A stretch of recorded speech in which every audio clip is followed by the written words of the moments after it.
Personality development, character అంటే మన యొక్క విలువలు, వ్యక్తిత్వం, ఇవి రెండు కూడా నేర్పించడం. నేను ఒకనొకనాడు ఇలానే ఒక కిరాణా షాప్కి వెళ్ళాను, తీసుకుందాం. నలుగురు ఉన్నారు. చిన్న అబ్బాయి వచ్చాడు. ఈయన 3 సంవత్సరాలు, ఆయన అంటే 3వ తరగతి, ఆయన 6-7వ తరగతి. ఏదో బిస్కెట్ ప్యాకెట్ ఏదో కావాలని వచ్చాడు. ఆయన షాప్ ఆయన తీసి పక్కన పెట్టాడు. ఒక చేతిలో లెఫ్ట్ హ్యాండ్లో ఆయన దగ్గర 10 రూపాయలు ఉన్నాయి. బిస్కెట్ ప్యాకెట్ తీసి పెట్టాడు. ఆయన గిరాకు ఉంది, బిజీ ఉన్నాడు, నేను కూడా ఉన్నా. బిస్కెట్ ప్యాకెట్ తీసుకొని వెళ్ళిపోతుంటే కాలర్ పట్టే, అప్పులు ఇవ్వవా అన్నాడు. ఇచ్చేసా అన్నాడు. ఎడమ చేయి చూపి, ఎడమ చేతిలో 10 రూపాయలు ఉన్నాయి. మర్చిపోయినా, గుణం ముఖ్యం. ఇది ఎవరు నేర్పించాలి? ఇంట్లో తల్లిదండ్రులు నేర్పించాలి. అంటే ఇప్పుడు 10 రూపాయలే కదా కోని పంతులు అన్నాడు ఆయన షాప్ అయినా. ఇప్పుడు 10 రూపాయలు అలానే వదిలేస్తే వాడు లక్షలు దోచుకుంటాడు, అవునా కదా? కాబట్టి మొదట్లోనే దాన్ని కొట్టాలి, అయితే అది పెరిగి పెద్దగా ఉంది. కాబట్టి ఇది మొదలుపెట్టాము. అదే విషయంలో స్వామివారితో కూడా 10 నిమిషాలు మాట్లాడదామనే ఉద్దేశంలో ఇక్కడ రావడం. ఖచ్చితంగా తల్లిదండ్రులు నేర్పిస్తారు. ఇప్పుడు వీళ్ళకి తెలిసిందనుకోండి, ఫ్యూచర్లో వాళ్ళకి పెళ్ళైనాక వాళ్ళకి పిల్లలు పుడితే వాళ్ళ పిల్లలు నేర్పిస్తారు. దాని తర్వాత పురాణాలు, ఇతిహాసాలు పిల్లలకు తెలియాలి, కనీసం కొంతైనా దానివల్ల ఉపయోగం కలుగుతుంది. పురాణాలు, మన ఇతిహాసాలు. దాని తర్వాత ఇంపార్టెన్స్ ఆఫ్ సనాతన ధర్మ, అంటే సనాతన ధర్మం యొక్క ప్రాముఖ్యత ఏంటి? సనాతన ధర్మం అంటే ఏంటి? మనది మతం కాదు, ధర్మము. ధర్మం అంటే ఏంటంటే ఏదైతే ఆచరణ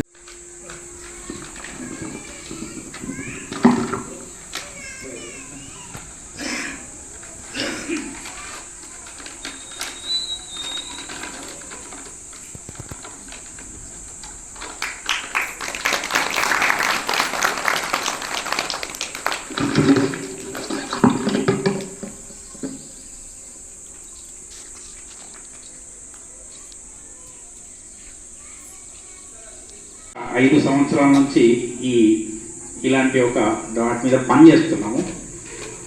అయితే మేము సమ్మర్లో పిల్లలకి క్లాసెస్ పెట్టుకొని ఈ పిల్లలకి అసలు కావాల్సిన విద్య అనే ఒక ఆలోచనతోని ఈ మొదలైన వ్యవస్థ 70 నుంచి 100 సంవత్సరాల కింద మొదలైన వ్యవస్థ. ఇదే మెకాలే వ్యవస్థ. ఈ వ్యవస్థని మార్చడం కోసం నేను ఒక సంకల్పం చేయడం జరిగింది. ఒక సనాతన శిక్షా విధానాన్ని తీసుకురావాలి. ఈ 2 తెలుగు రాష్ట్రాల్లో కూడా ఇలాంటి వ్యవస్థ లేదు, తీసుకురావాలన్న ఒక ఉద్దేశంలో స్వామివారి యొక్క ఆశీస్సులు తీసుకోవాలనే ఉద్దేశం చేస్తున్నారు. మీరు జీతం సరిపోక తప్పుదారులు తొక్కాల్సిన పరిస్థితి ఏర్పడింది, తప్పదు. ఇవన్నీ అయిపోతూ మనల్ని ఆహార వ్యవస్థ కూడా మార్చేశారు. అలాంటి ఆహారం తిని అనారోగ్యాలు పెంచుకొని హాస్పిటల్కి సగం డబ్బులు పెడుతున్నాం. జీతం అది కాదు, పెట్టలేదు, అట్టే పోతున్నది వ్యవస్థ. అంటే మన డబ్బు ఎక్కడి నుంచి అయినా సరే మన జేబులు ఖాళీ చేయాలి. మీరు ఎదగొద్దు, మీరు కిందనే ఉండాలి. అక్కడికి పోతేనే అంటే అట్లా ఆ నియమములు ఆయన ప్రయాణం చేస్తున్నారు. ఆ ప్రయాణం చేస్తుండగా పొద్దుపోయిన దగ్గర బ్రాహ్మణ ఇళ్ళలో ఉండాలా, తినాలా, అట్లా నడుస్తున్నాడు. ఒక్క ఊళ్ళో పొంగ ఒక్క ఊళ్ళో పాపం ఆగిపోయింది. అంటే శాతాకుంట అయింది. 2 రోజులు వాళ్ళ దగ్గర ఉన్నాడు. వాళ్ళు కూడా అడిగిన బ్రాహ్మణులు, అయ్యా ఎక్కడికి వెళ్ళా? అయ్యా నేను సిద్దిపేటకి వెళ్ళి. ఎటు పోతున్నాం? కాశీకి పోతున్నా. ఆయన మంచి సంపాదన ఉన్నది కానీ ఒక్క రూపాయి దానము లేదు, ధర్మము లేదు. దానము లేదు, ధర్మము లేదు, పుత్ర సంతానము లేదు. ఇక కోట్లు పెరిగినట్టు పెరిగింది. ఏం పెరిగింది? ఆర్థిక నిధులు పెరిగింది, బుద్ధి పెరగలే. అయితే ఒక్క రాత్రి తల దాచుకున్నాడు. ఇక అమ్మ మంచి భోజనం పెట్టింది. అమ్మ నీకు సంతానం లేదా? తల్లి లేదు. సంకల్పం చేసుకొని మనకు బిడ్డలకు అందరికి చెప్పిండు. అందరు సాగదోలేదు. ఆ బంగారు పిల్లలు ఏం చేసిండు? ఇప్పుడు వాళ్ళేమో అంటే ఆ కాలంలో కూడా దొంగలు ఉండే, సత్యనారాయణ కథలు చెప్పినట్టుగా అయితే ఆయన చేసిన చిన్న కట్టె చేతులు పట్టుకునే కట్టె తయారు చేయించుకున్నాడు. దాంట్లో చిన్న హోల్స్ చేసిండు. ఈ 500 బిళ్ళలు పట్టేంత హోల్స్ చేసిండు. ఈ 500 బిళ్ళలు అందులో వేసిండు. మీదికెళ్ళి బిరుడ పెట్టేసిండు. పట్టుకునేది మంచి ఇట్లా ఓలను చూస్తే ఏముంటుంది, కర్ర, చేతుల కర్రలాగా. అట్లా ఆయన ప్రయాణం చేస్తాడు. ఎక్కడి నుంచి మన సిద్దిపేటకి వెళ్ళి కాశీ పోవాలి ఉదాహరణ. అట్లా ఏం చేశాడు, ఈ ప్రయాణం అవుతా ఉన్నాడు. పొద్దుపోయి దగ్గర బ్రాహ్మణులు అప్పుడు ఆ రోజులలో ఇవన్నీ బాగా నియమాలు ఉండే. బ్రాహ్మణుల నీళ్ళు తాగుతుంది, బయట అవుతూనే ఉంది. నేను చిన్న ఉన్నప్పుడు కుండ తీసుకుపోయి మన బోర్ దగ్గర, ఇప్పుడు అలా బోర్ దగ్గర పెడితే వేరే ముట్టుకుంటే మళ్ళీ అగ్గెత్తుండే మామ అరే వాళ్ళు ముట్టుకున్న మళ్ళీ కుండ తెచ్చిన వాళ్ళు. ఇంత నియమాలు నడుచుకుంటూ పోయేవాళ్ళు. బండు ఏదో కష్టాలు, ఎన్నో కష్టాల మీద పోయేవాళ్ళు. కాశీకి పోయిన వ్యక్తి తిరిగి వస్తే ఎదుర్కొనేవాళ్ళు. ఊళ్ళకి వెళ్ళి అన్నలకి అక్కడికి వెళ్ళి ఎదుర్కొనేవాళ్ళు. తిరుపతి పోయేస్తే కూడా ఎదుర్కొనేవాళ్ళు వాస్తవంగా. మొన్నటి దాకా.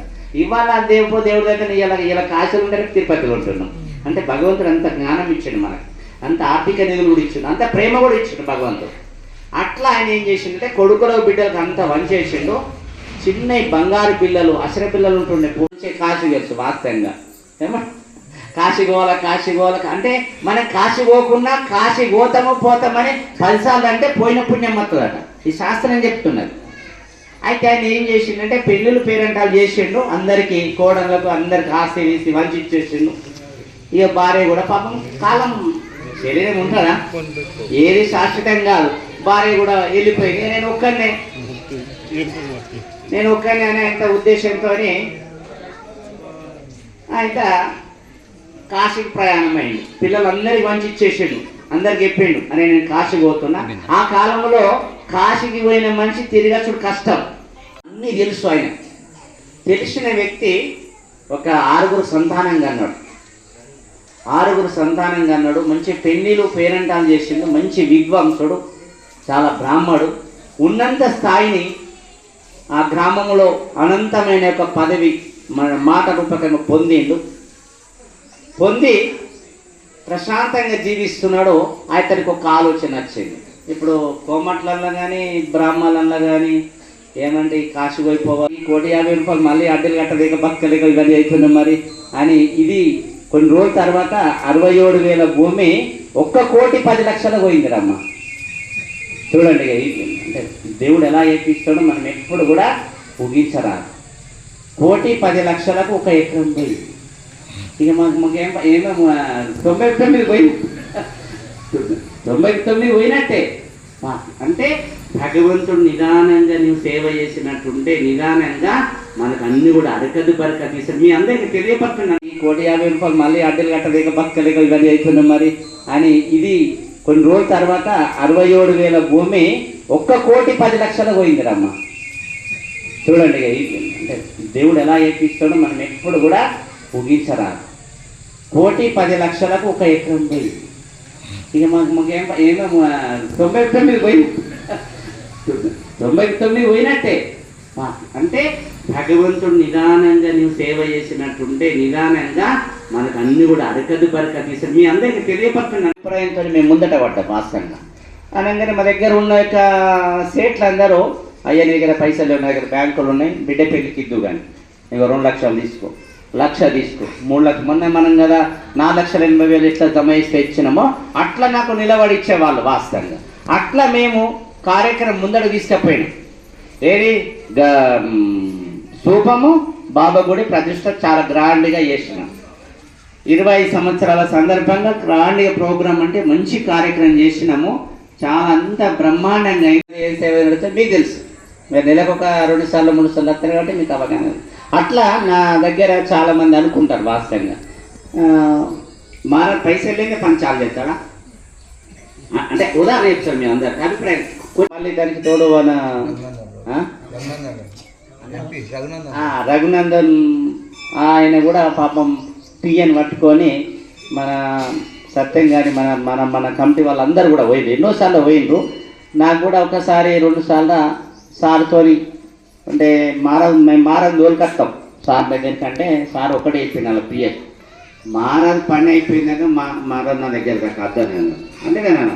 అద్దు నేను ఒకనాడు అద్దామని రెడీ అయినా నేను మా సార్ అద్దన్నాడు సార్ అని తన పేరేం పేరు మన భిక్షపతి అద్దన్నాడని నేను 2 సార్లు 3 సార్లు ఇక్కడికి అత్తే కూడా పాపం భిక్షపతి కలిసి మరే తప్పకుండా అయిపోతే నేను కూడా 5,000 నుంచి 50,000 30,000 40,000 అందరూ కూడా సమకూర్చింది వాస్తవంగా. మళ్ళీ నాకు నందిపేట తెచ్చి మళ్ళీ అమౌంట్ తెచ్చి ఇచ్చిన మన కమిటీ వాళ్ళందరూ కూడా ఆ డబ్బులు కూడా తెచ్చి ఇచ్చారు. దానికి తోడు మళ్ళీ మన మంచి ఇంత మంచి ఆలోచన చేస్తుండే కాబట్టి అని తన ప్రత్యేకంగా తన పేరేంది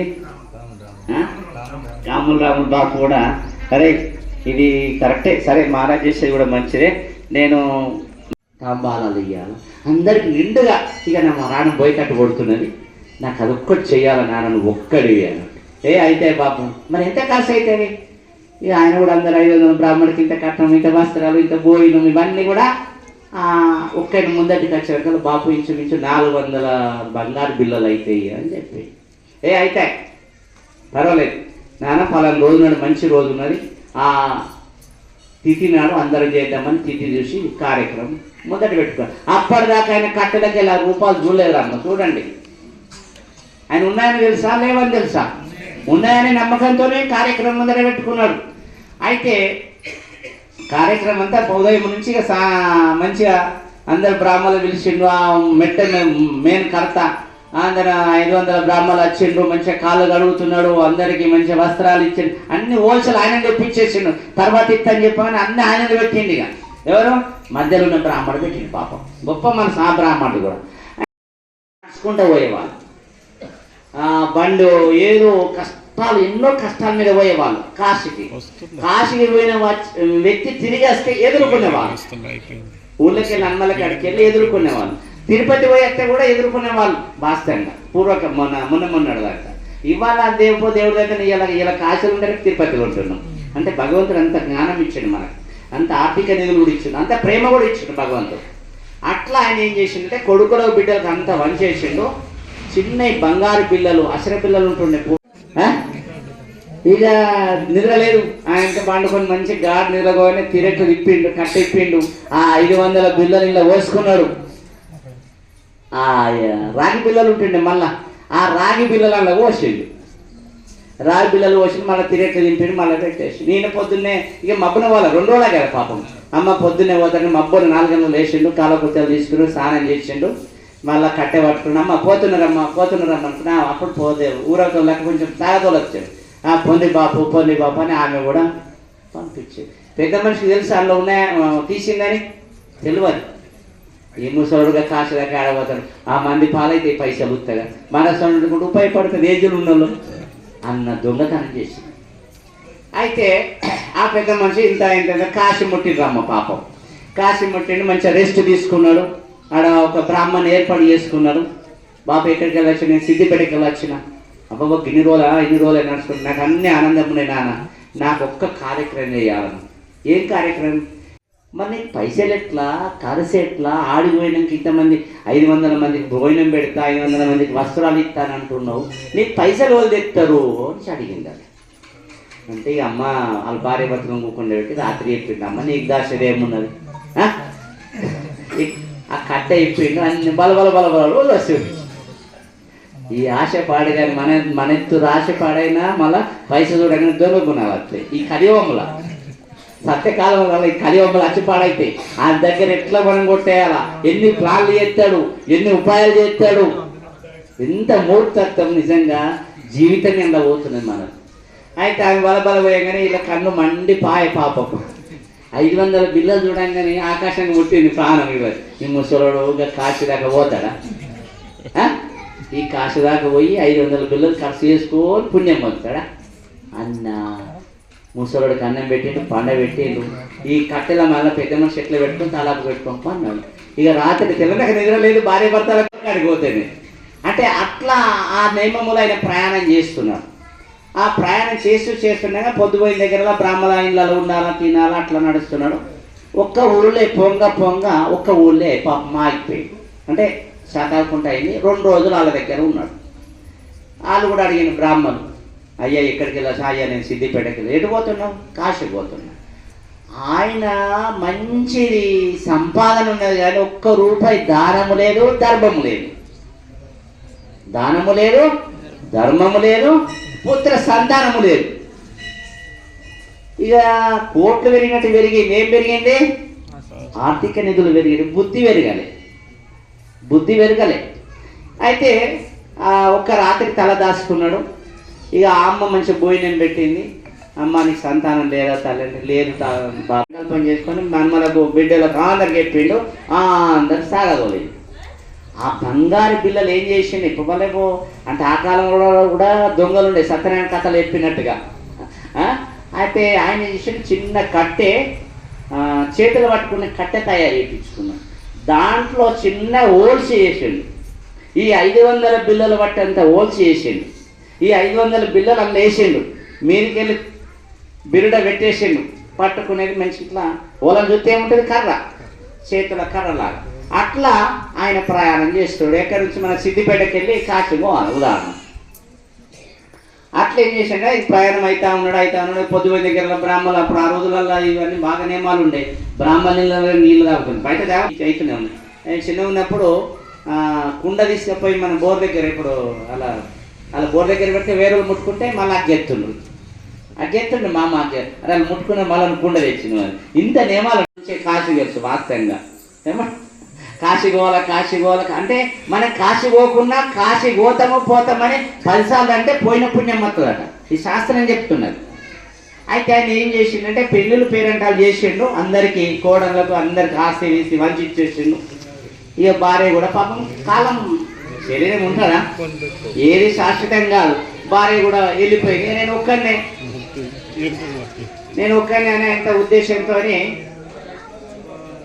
ఆయన కాశీకి ప్రయాణం అయింది. పిల్లలందరికీ వంచి ఇచ్చేసిండు. అందరికి చెప్పిండు అరే నేను కాశీ పోతున్నా. ఆ కాలంలో కాశీకి పోయిన మనిషి తిరగచ్చుడు కష్టం. అన్నీ తెలుసు. ఆయన తెలిసిన వ్యక్తి ఒక 6 సంతానంగా అన్నాడు. మంచి పెళ్లిలు పేరెంటాలు చేసిండు. మంచి విద్వాంసుడు, చాలా బ్రాహ్మడు. ఉన్నంత స్థాయిని ఆ గ్రామంలో అనంతమైన ఒక పదవి మాట రూపకంగా పొంది ప్రశాంతంగా జీవిస్తున్నాడు. అతనికి ఒక ఆలోచన వచ్చింది. ఇప్పుడు కోమట్లల్లో కానీ బ్రాహ్మణులలో కానీ ఏమంటే ఈ కాశీ వైపోవాలి అభిప్రాయంతో మేము ముందట పడ్డాం వాస్తవంగా. అనగానే మా దగ్గర ఉన్న యొక్క సేట్లు అందరూ అయ్యా నీ దగ్గర పైసలు నా దగ్గర బ్యాంకులు ఉన్నాయి, బిడ్డ పెళ్లికి ఇద్దు కానీ ఇక 2 లక్షలు తీసుకో, 1 లక్ష తీసుకో, 3 లక్షలు మొన్న మనం కదా 4,80,000 ఎట్లా జమ చేస్తే ఇచ్చినామో అట్లా నాకు నిలబడి ఇచ్చేవాళ్ళు వాస్తవంగా. అట్లా మేము కార్యక్రమం ముందర తీసుకుపోయినాం. ఏది స్థూపము బాబా గుడి ప్రతిష్ట చాలా గ్రాండ్గా చేసినాం. 20 సంవత్సరాల సందర్భంగా గ్రాండ్గా ప్రోగ్రామ్ అంటే మంచి కార్యక్రమం చేసినాము. చాలా అంత బ్రహ్మాండంగా ఏం సేవ నడితే మీకు తెలుసు. మీరు నెలకు ఒక 2 సార్లు 3 సార్లు వస్తారు కాబట్టి మీకు అవగాహన. అట్లా నా దగ్గర చాలామంది అనుకుంటారు వాస్తవంగా పైసలు లేని పని చాలా చేస్తాడా అంటే ఉదాహరణ చెప్తారు మీ అందరు అభిప్రాయం. మళ్ళీ దానికి తోడు రఘునందన్ ఆయన కూడా పాపం పిఎన్ పట్టుకొని మన సత్యం కానీ మన కమిటీ వాళ్ళందరూ కూడా పోయిండ్రు. ఎన్నోసార్లు పోయిండ్రు. నాకు కూడా ఒకసారి 2 సార్లు సార్తో అంటే మేము మారం దోలుకొస్తాం సార్ దగ్గరికి. అంటే సార్ ఒకటే అయిపోయింది అలా పిఎన్ మారదు పని అయిపోయిందాక మారదు నా దగ్గర దాకా అద్దన్నాను. అంతేగానా అద్దు నేను ఒకనాడు అద్దామని రెడీ అయినా. నేను మా సార్ అద్దన్నాడు సార్ అని తన పేరేం పేరు మన భిక్షపతి అద్దన్నాడని నేను 2 సార్లు 3 సార్లు ఇక్కడికి అత్తే కూడా పాపం భిక్షపతి కలిసి మారే తప్పకుండా అయిపోతే నేను కూడా ఏం సేవ నడితే మీకు తెలుసు. మీరు నెలకు ఒక 2 సార్లు 3 సార్లు వస్తారు కాబట్టి మీకు అవగాహన. అట్లా నా దగ్గర చాలామంది అనుకుంటారు వాస్తవంగా పైసలు లేని పని చాలా చేస్తాడా అంటే ఉదాహరణ చెప్తారు మీ అందరు అభిప్రాయం. మళ్ళీ దానికి తోడు రఘునందన్ ఆయన కూడా పాపం పిఎన్ పట్టుకొని మన సత్యం కానీ మన కమిటీ వాళ్ళందరూ కూడా పోయిండ్రు. ఎన్నోసార్లు పోయిండ్రు. నాకు కూడా ఒకసారి 2 సార్లు సార్తో అంటే మేము మారం దోలుకొస్తాం సార్ దగ్గరికి. అంటే సార్ ఒకటే అయిపోయింది అలా పిఎన్ మారదు పని అయిపోయిందాక మారదు నా దగ్గర దాకా అద్దన్నాను. అంతేగానా అద్దు నేను ఒకనాడు అద్దామని రెడీ అయినా. నేను మా సార్ అద్దన్నాడు సార్ అని తన పేరేం పేరు మన భిక్షపతి అద్దన్నాడని నేను 2 సార్లు 3 సార్లు ఇక్కడికి అత్తే కూడా పాపం భిక్షపతి కలిసి మరి తప్పకుండా అయిపోతుంది. నేను కూడా 5,000 నుంచి 50,000, 30,000, 40,000 అందరూ కూడా సమకూర్చింది వాస్తవంగా. మళ్ళీ నాకు నందిపేట తెచ్చి మళ్ళీ అమౌంట్ తెచ్చి ఇచ్చిన మన కమిటీ వాళ్ళందరూ కూడా ఆ డబ్బులు కూడా తెచ్చి ఇచ్చారు. దానికి తోడు మళ్ళీ మన మంచి ఇంత మంచి ఆలోచన చేస్తుండే కాబట్టి అని తన ప్రత్యేకంగా తన పేరేంది రాములు బాబు కూడా, సరే ఇది కరెక్టే, సరే మహారాజ్ చేసేది కూడా మంచిదే, నేను